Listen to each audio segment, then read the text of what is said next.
Iran inatarajiwa kutoa majibu ya mapendekezo ya Marekani kumaliza vita siku ya leo, vyombo vya habari vinaripoti.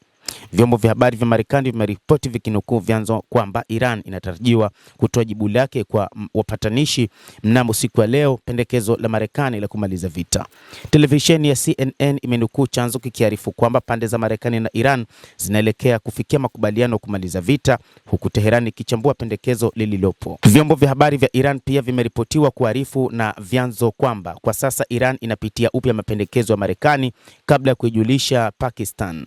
Shirika la habari la Iran Tasnim limesema vyanzo vya kuaminika vimeeleza kuwa imeanza tena kulichambua suala hilo baada ya kile kilichoelezwa kama hatua ya kurudi nyuma kwa rais wa Marekani Donald Trump, na itatoa taarifa kwa mpatanishi mara uamuzi utakapofikiwa.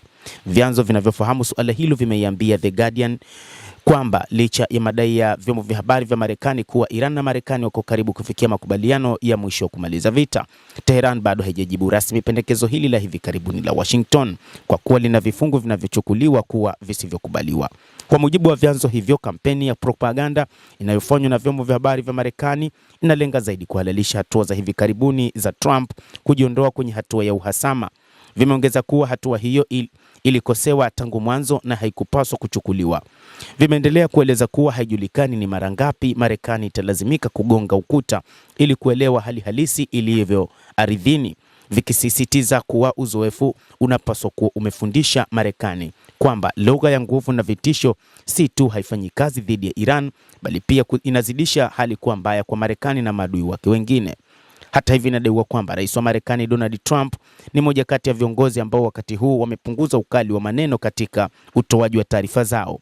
Vyanzo vimefafanua kuwa baada ya Iran kuwasilisha pendekezo lake la vipengele 14 lililoelezwa kuwa la busara na lenye mantiki kupitia wapatanishi wa Pakistan, Marekani ilijibu kwa pendekezo lake, lakini mara moja baadaye ilianza hatua mpya ya kile ilichoeleza kama ubabe na uhasama. Vimesema kuwa Iran ilikuwa inaendelea kulichambua jibu lake, lakini Marekani ilichukua tena mkondo usiokuwa wa busara, jambo lililosababisha kusitishwa kwa mchakato wa mapitio.